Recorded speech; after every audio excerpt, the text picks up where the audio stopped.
Chapter 9. Farewell to the Tin Cup. An ancient Hebrew proverb says, "If you give a hungry man a fish, he eats for a day, but if you teach him to be a fisherman, he will never be hungry again." The truth of that adage became evident to me during the early years of the center's operation. Even though my original concept of the facility had focused on pre-vocational adjustment, I soon realized we would have to expand our horizons to include vocational training as well. Most trainees arrive at the AEB confused and uncertain as to how they will ever earn a living. To learn to travel independently and take care of personal needs are certainly essential, but the ability to be economically self-sufficient is a paramount concern. To meet this need, our trainees undergo a series of tests to determine their abilities and aptitudes and participate in a job observation program to introduce them to other blind people who are successfully engaged in a variety of occupations. Traditionally, blind people worked in a few limited occupations, such as vending stand operator, masseur, chiropractor, salesman, or piano tuner. In the last 2 decades, however, a virtual revolution has occurred in work opportunities for the blind. With over 5,000 different jobs filled successfully by blind people, we constantly need to expand and update our vocational training at the center, as well as establish new programs to meet the unique needs of our trainees. One of the AEB's most innovative vocational programs resulted from a casual invitation. At least once a month, the center sponsored a banquet luncheon to help the trainees develop necessary dining skills and hear various individuals from the community deliver brief speeches following the meal. In 1966, I invited a friend who worked for the Internal Revenue Service to attend our banquet and speak to the group on income tax problems. My friend asked if he could bring Fred Johnson, the state director of the IRS, because he said Johnson had expressed an interest in our program and wanted to see how our facility operated. Following the luncheon, I escorted Mr. Johnson on a tour of the center. While we strolled around the grounds, he told me about a close friend of his who had been an accountant and gone blind. His friend had encountered difficulties in finding a job, and Mr. Johnson had become interested in the vocational training of the visually handicapped. Toward the end of our walk, he told me about a new program initiated by the IRS where taxpayers could telephone from all over the state for information regarding their taxes. "You know, Roy," Mr. Johnson said, "a blind person could be trained to be a taxpayer service representative and help us with all of these telephone calls." Of course, opening up an entire new vocational field for the blind was an exciting prospect. Soon after our talk, Mr. Johnson held a series of meetings in both Little Rock and Washington, D.C., to explore the possibilities of training and employing blind taxpayer service representatives. I attended almost all of the sessions, as did Mr. Johnson. J.O. Murphy, the Director of Research and Training at the AEB, Douglas McFarland, the Director of the Office for the Blind, George Magers, the Assistant Director, Nicholas W. Williams, the Coordinator for the Employment of the Handicapped of the IRS, and L. H. Autry, the Director of the State Program for the Blind. As a result of these conferences, the Arkansas Enterprises for the Blind received a 6-month grant from the Federal Rehabilitation Service to establish a pilot program to teach blind persons to become taxpayer assistants. Our first concern was to find some bright, qualified blind persons for the first taxpayer service representative class. Unfortunately, several rehabilitation counselors in Arkansas misunderstood the purpose of this new project and referred individuals whom they had been unable to place in any other employment. I explained to the counselors that we needed blind individuals with high IQs, excellent memories, and vocabulary, as well as the desire and the ability to improve their mobility, independent living, and communication skills. I actually had one particular candidate in mind.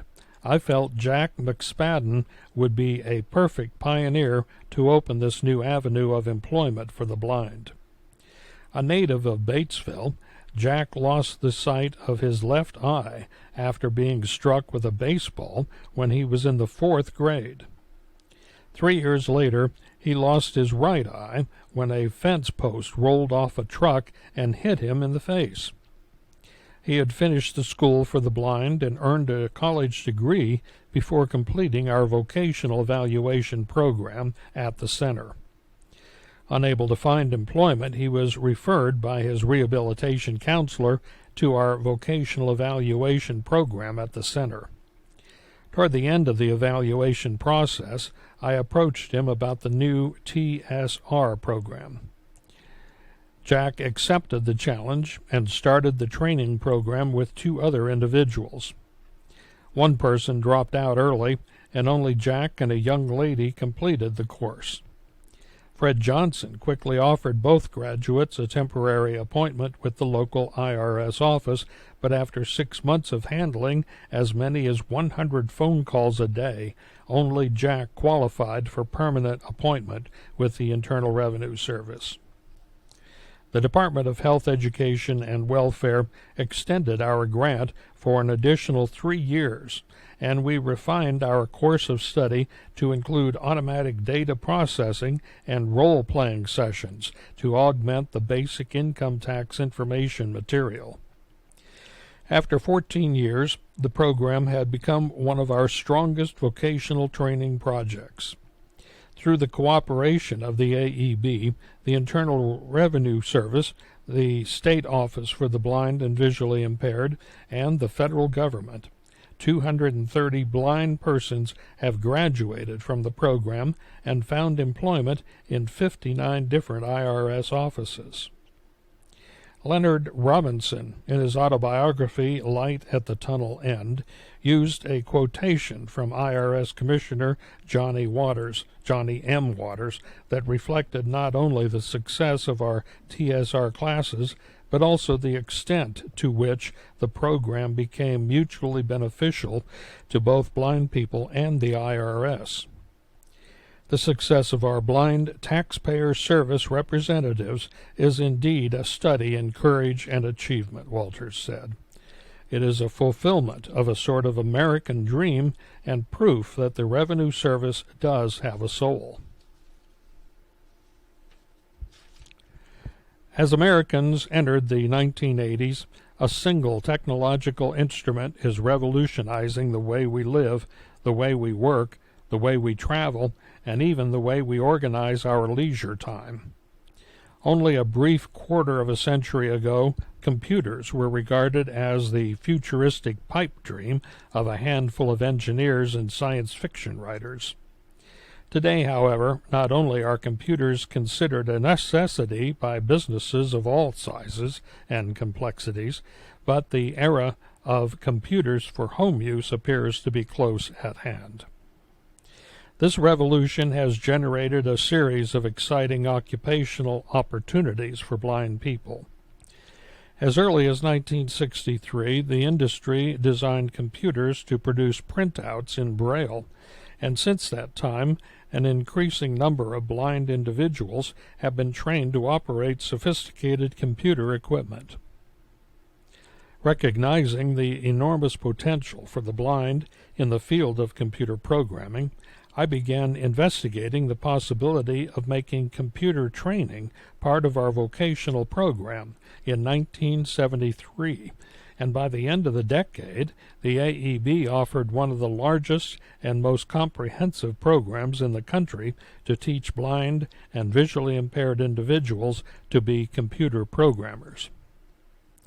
Our program continues to utilize the most up-to-date equipment, including a Honeywell 636 computer, which provides training in COBOL, RPG, and Fortran languages, an LED 120, and several video terminals with screens, closed circuit viewers, and a voice synthesizer.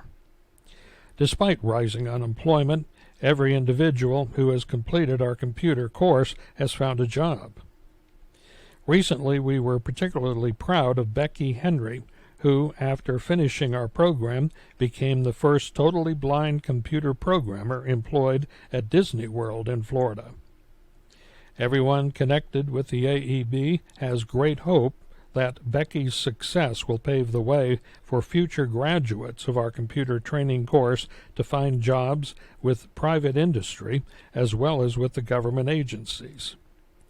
As soon as possible, the AEB plans to expand its offerings in this area to enable even more blind people to be in the center of the computer revolution. Since financing innovative vocational education programs has presented a serious obstacle to the employment of the blind, over the years I maintained several contacts with our friends in the federal government who were involved with appropriations for rehabilitative research and training. In 1973, through the combined efforts of myself and United States Senator John McClellan of Arkansas, the AEB received a grant from the Rehabilitation Services Administration of HEW to train civil service information specialists for the U.S. Civil Service Commission. A few years later, we expanded the project to fill a variety of information expediter jobs in private industry. The early results of this project with industry included identifying several jobs for blind people with the Southwestern Bell Telephone Company and a program demonstrating the feasibility of training blind information service specialists to access computer-stored data through synthetic speech. We placed many of our graduates from the program in the 38 region offices of the General Services Administration. The United States government established these offices to provide information to business and government agencies, as well as the general public. Our graduates, who were well versed in the complexities of governmental services, referred the various callers to the proper federal, state, or local government agencies capable of supplying assistance. Because of the success of the project with industry, in 1978, the AEB launched a community service advisor program to produce qualified workers to fill the rapidly growing need for ombudsmen, knowledgeable individuals who listen to the public's complaints about bureaucratic dilemmas and offer advice or, if necessary, refer them to the proper government or private agency.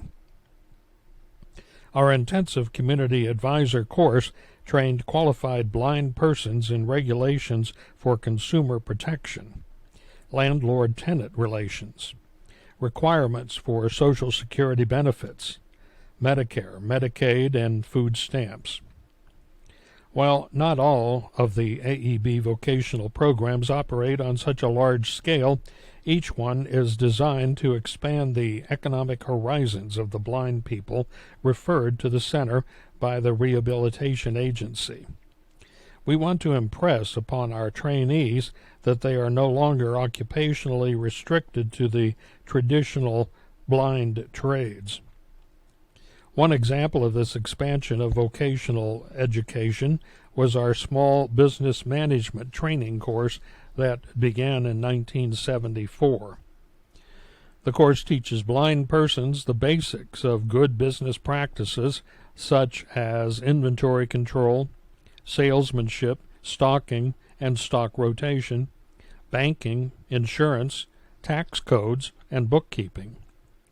By 1980, 51 graduates of the program had launched their careers.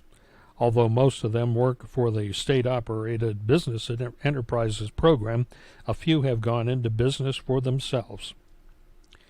Later, we inaugurated a small engine repair course to teach blind people with the necessary manual dexterity to repair lawnmowers, tillers, outboard motors, chainsaws, and other small machines. Combining this program with our small business training course, we enabled our trainees to establish their own small engine repair shops. I see enormous potential for blind and visually impaired people in the area of small motor repair and maintenance, and hope our program proves as successful as one of the oldest vocational programs, training switchboard operators and receptionists. Visitors to any office, whether a private business or a state agency, receive their first impression from the receptionist.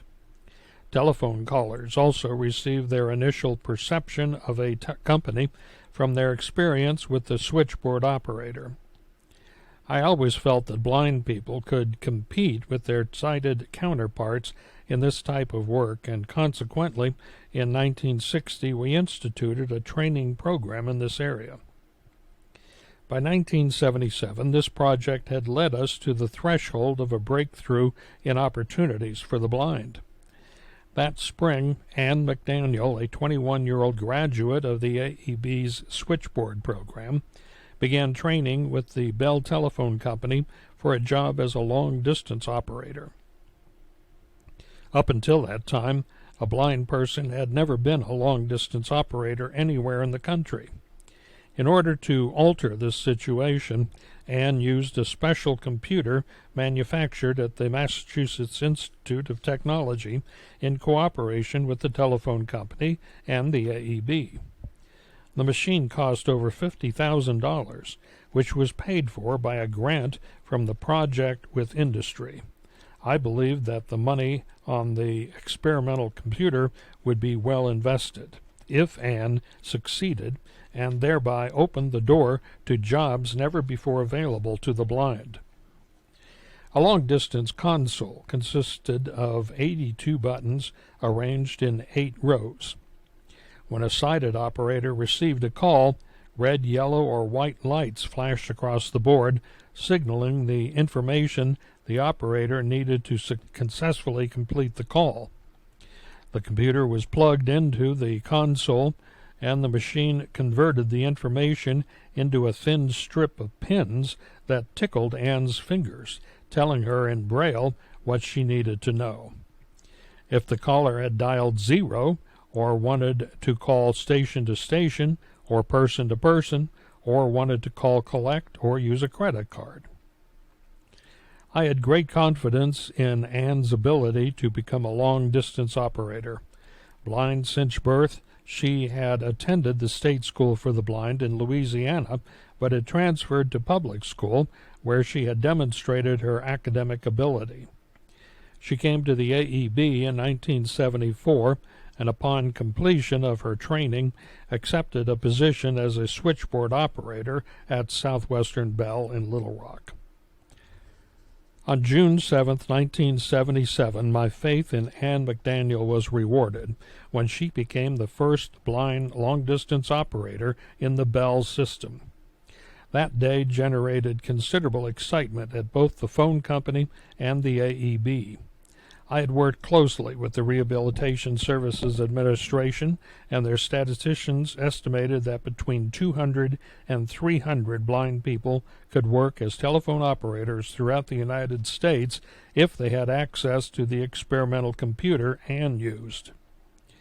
I also realized the new computer could open up avenues for blind people in related areas in which information needed to be transmitted or retrieved by computer. These opportunities seemed light years away from the traditional blind trades.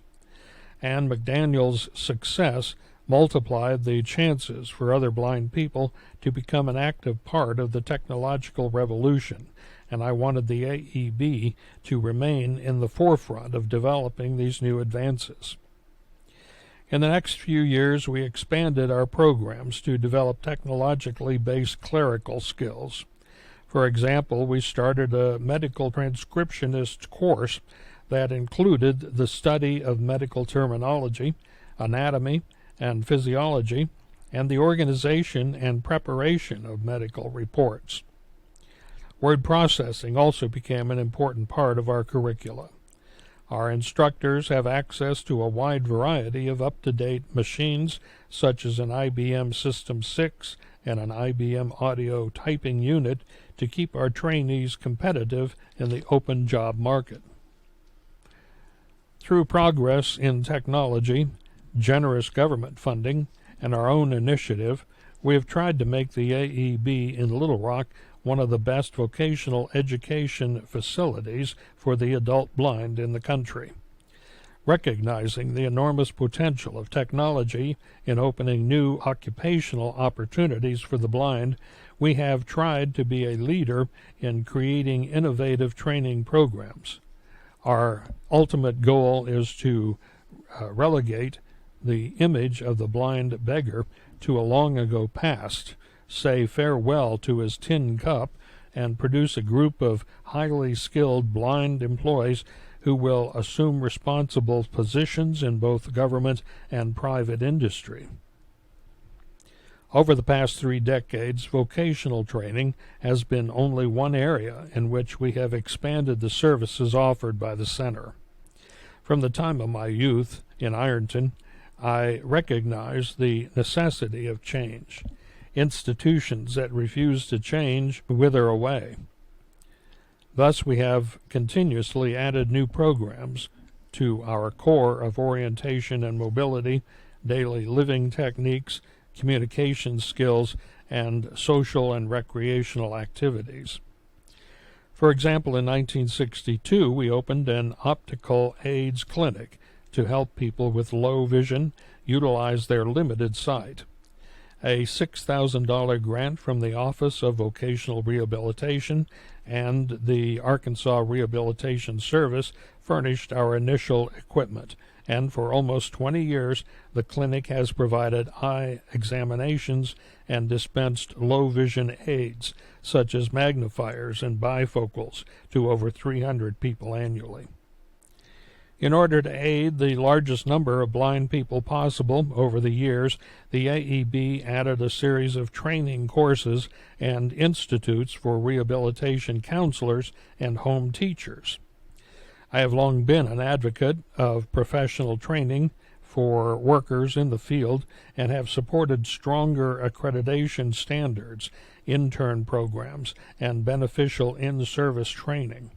To this end, the AEB has developed a symbiotic relationship with the University of Arkansas at Little Rock. Originally my alma mater, Little Rock Junior College, UALR, has blossomed into a fine urban university with almost 10,000 students. I worked closely with the university officials for over 13 years, and in 1977, UALR announced the inauguration of a master's degree program to train professional workers for the blind. We established the program with a grant from the Rehabilitation Services Administration that was secured under the auspices of the AEB. The center also added the new program by offering a series of internships to train orientation and mobility instructors and rehabilitation teachers to help the students become familiar with rehabilitation of the blind. The movement for the professional education in the field of mobility instruction actually evolved rather slowly. The first graduate program in mobility did not appear until 1960, when Boston College offered the first degree plan. A year later, Western Michigan University launched a similar program, and for several years these were the only two institutions that provided formal training for mobility instructors.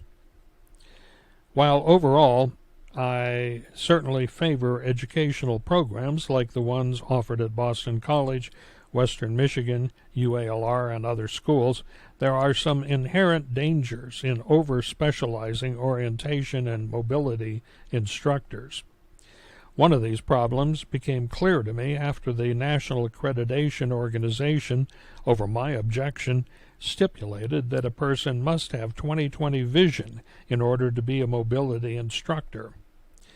What that qualification meant was that under this new system, Oliver Burke, who had taught mobility to more blind people than anyone in the country, would not have been eligible for the new university graduate programs. My objection is not to professionalism in general, but rather to narrow and sometimes pompous specialization.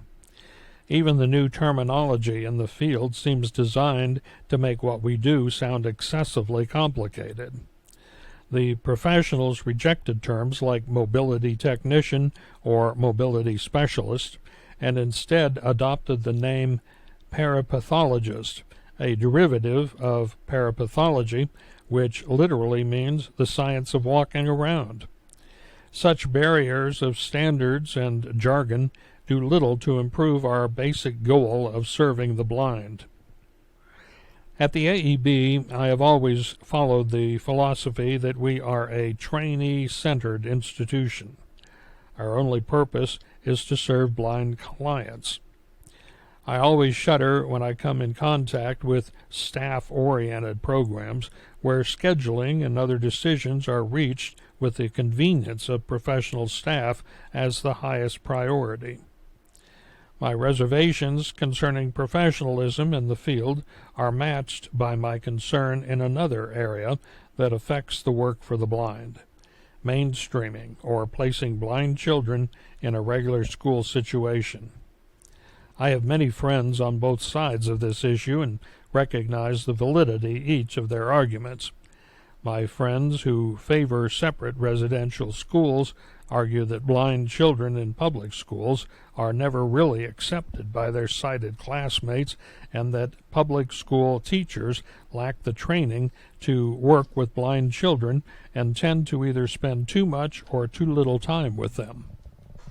On the other hand, a strong case can be made that by attending a separate residential school, a blind child is deprived of the daily affection of his or her family and suffers isolation from the sighted world, which is tantamount to being divorced from reality.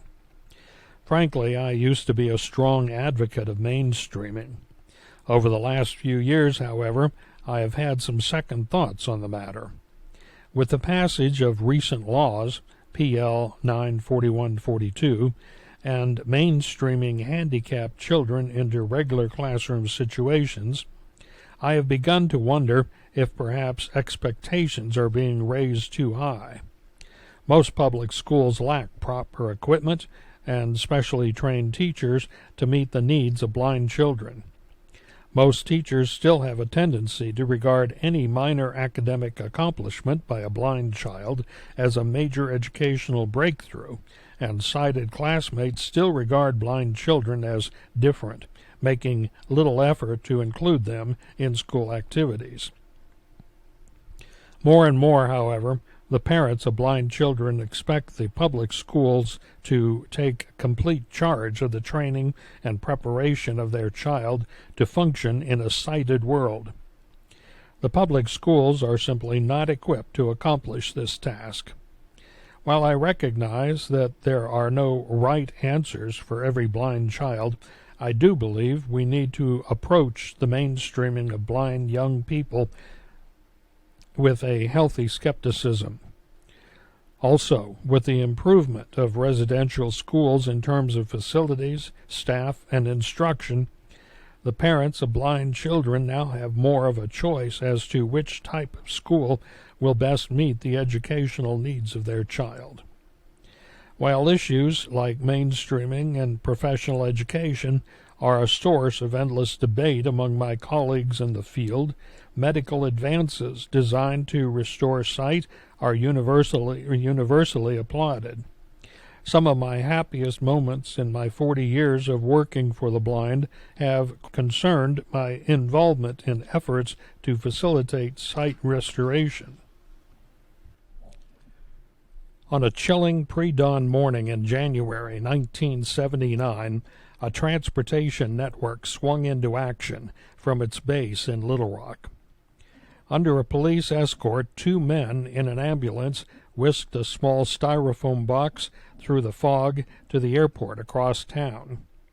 The men transferred the box to an airline pilot who kept the container by his side in the cockpit of the plane until he reached his destination in New Orleans, where another ambulance picked up the tiny cargo. The box contained a pair of human eyes for 2 recipients of cornea transplants. The tightly coordinated transportation system was necessary because the eyes must be enucleated or removed within 6 hours after the death of a donor and must be transplanted within 24 hours.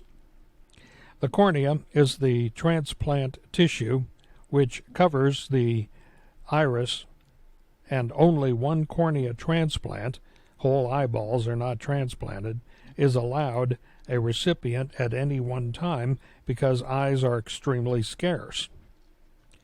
Later that January day, an 85-year-old woman who had been blind since her 20s received one of the corneas and eventually saw 3 generations of her offspring for the first time. The second cornea saved the sight of a 4-year-old girl who had been blinded in an automobile accident.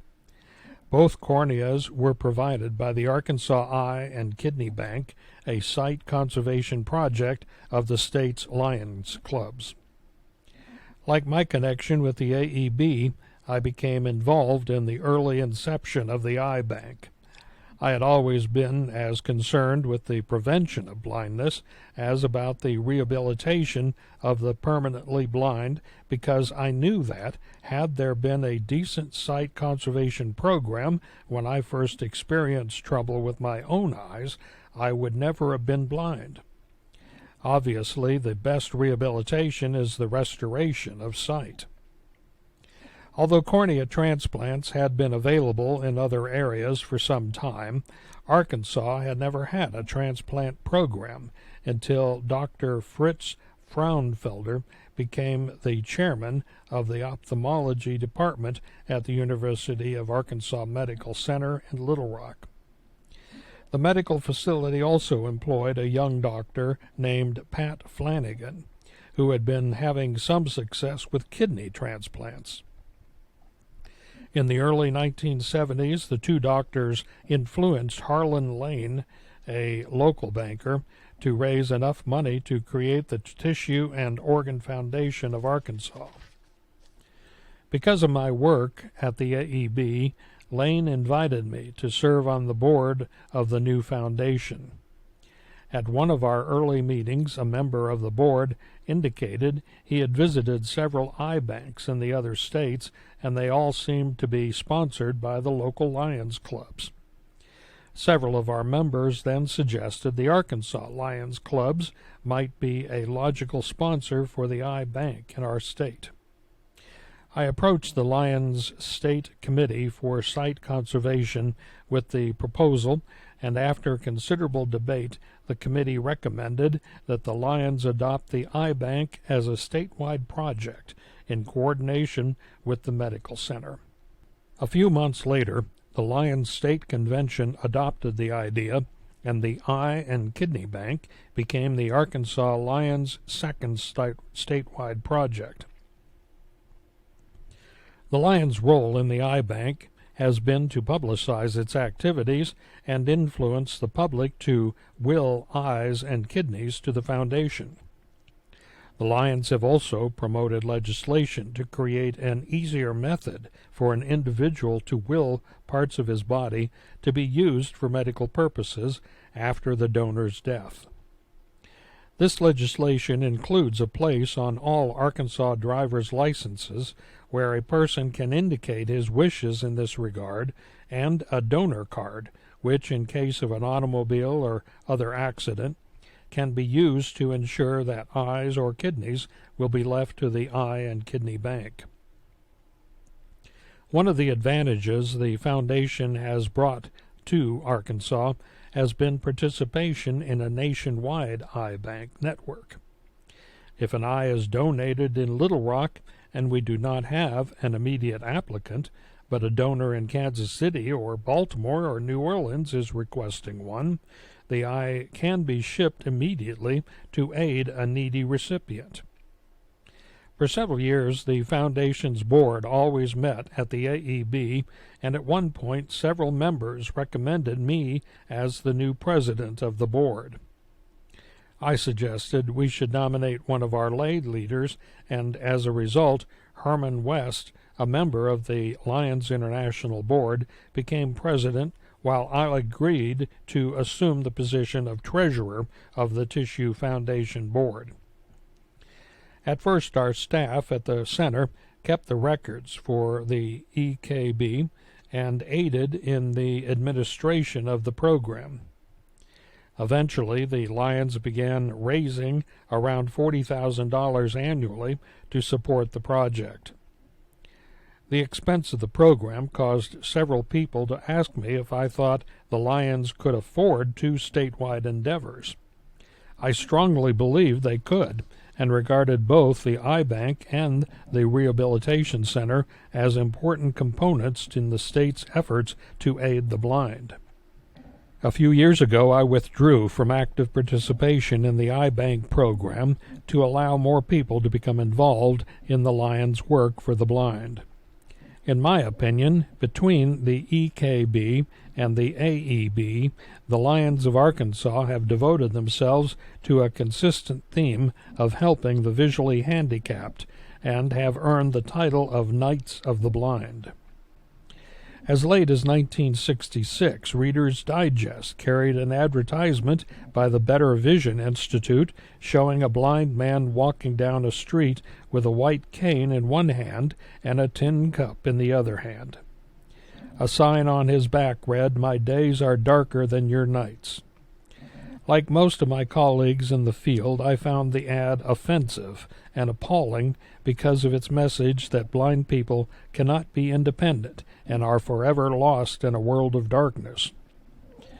Regrettably, not every blind person can have his sight restored by a cornea transplant, but nevertheless, I hope with the passage of time that new advertisements will appear showing blind people hard at work as taxpayer service representatives or computer programmers or long-distance telephone operators or small business managers. These ads will convey a new message, that blind people are skilled and productive citizens and not a class of street beggars. This is an important message that is needed to destroy a cruel stereotype and allow blind people to say once and for all, farewell to the tin cup.